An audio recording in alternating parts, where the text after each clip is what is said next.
What's going on, guys? Welcome to your 33rd and final video of MySQL. Now, I know there are some things such as triggers, cursors, stored procedures, some things that I didn't cover, but a lot of these technologies are not fully supported yet in all versions of MySQL. So what I'm going to do is I decided not to teach these other things until the technology is fully developed and that MySQL and all versions of them support these things such as triggers, cursors, stored procedures, so on and so forth. So for now, there you go. That's your beginner's tutorial in MySQL databasing. Congratulations, you made it to the end. And before I let you guys go, I want to tell you guys a couple of things. First of all, whenever you want to back up your database in PHPMyAdmin, go ahead and log in and click on the database that you want to back up. For example, mine is named YouTube. So I'm going to go ahead and click on that, and now all you have to do is hit this export tab right here. Now, you can go ahead and choose custom if you don't want to export all the tables or something, but the easiest way is just to use quick selection, quick export, and make sure you export it as SQL format. Now, when you go ahead and hit go, what it's going to do is it's going to save the file for you.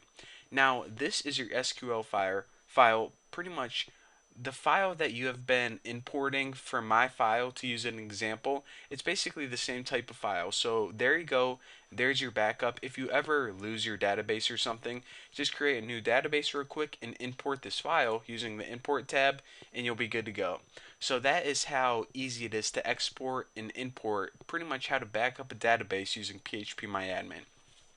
Now, I said that that was the last thing, but I actually want to give you guys a few more tips that are going to make your database life a whole lot easier. Now, the first tip is whenever you create a database and you're creating your tables, take the time to create your table structure properly. Make sure you have all the columns you need, make sure you name them properly, and especially make sure to take the time to choose the right data type and the right amount of memory for each column. It's going to save you guys a whole lot of headache in the future. Now, the next tip is make sure you never retrieve more data than is necessary. This is probably the biggest mistake I see beginners use.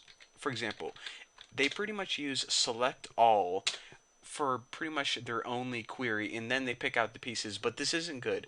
You typically want to use select all basically never unless it's absolutely necessary. Again, never get more data than you absolutely need. And the last piece of advice is full text is usually generally better than like. Remember this, full text greater than like. It's just faster and it's cleaner and it's the technology is just better in every way I can think of.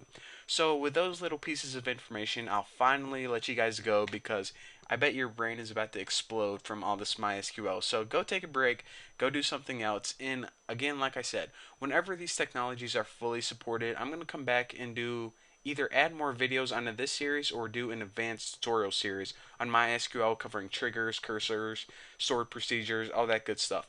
But for now, that's all you guys get. So thank you guys so much for watching the series. And if you have any further questions, just go to my forum, tnbforum.com, and I'll answer for you there. So again, thank you guys for watching. Don't forget to subscribe, and don't forget to add me on Google+. I'll see you later, and thanks again.